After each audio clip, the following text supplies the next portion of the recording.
it looks like we're going to have our heat number 2 of this Men's Master Open. And all the boats going up to the line, and they have already started. There is no time to waste as we get these races off and going. And that was a nice, clean start off the line. Looks like our early leaders are Ex-Nemo in lane number 7. Excuse me. Malta, New York in lane number 3. And Detroit Boat Club has now established themselves in the lead in lane number 6. Nobody has clear water yet, though. This is still a good, tight race. Again, the top 4 of these boats go on to the final. Yeah, Detroit is saying, yeah, we're getting out of this. Let's get out, let's get up, make it our race, and they're doing a really good job of that.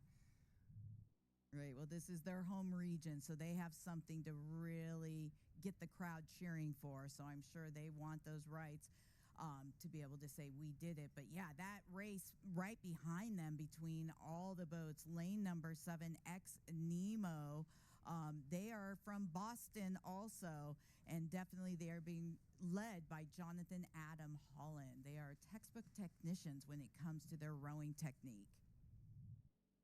I would say right now, Palm Beach is the only one that needs to really put on some speed to get themselves back in this race. But lane 7, lanes 5, and lane 3 are fighting like crazy for those next 3 spots. Absolutely. So right now, that is that moment that you are sitting there probably as a rower thinking about what your coaches have told you. You can see lane number 7, he's peeking around to make sure that they are still in the hunt.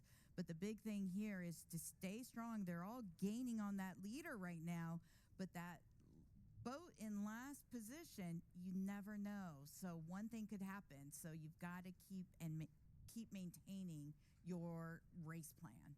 Yeah, and not lose track, especially this is called a blind boat. There's no coxswain in it. And so the rowers are responsible for keeping that boat going straight. And with this wind, it's sometimes hard to see the buoy line. When it's flat, it's easy to just look down the buoy line. It's easy to go straight.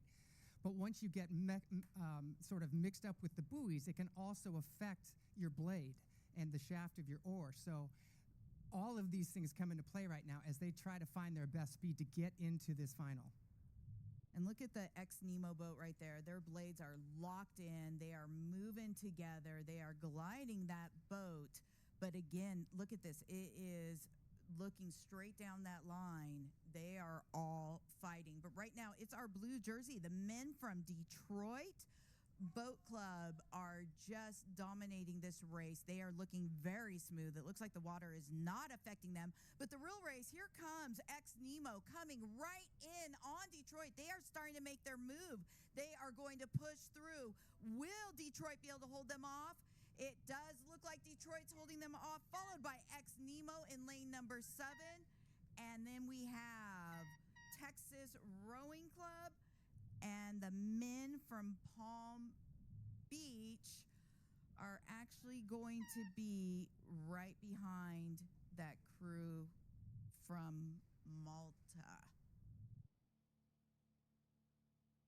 So our unofficial results were Detroit, Ex-Nemo, Texas Rowing Club, Malta, New York, followed by Palm Beach. I was really impressed with that Ex-Nemo boat because they had some steering issues and they had some blade work issues that tripped them up just a little bit, but they did not let it bother them at all. They got themselves together and actually moved away from those other 2 boats that they were racing against. So that's just a perfect example of one stroke does not define you and one issue does not define you.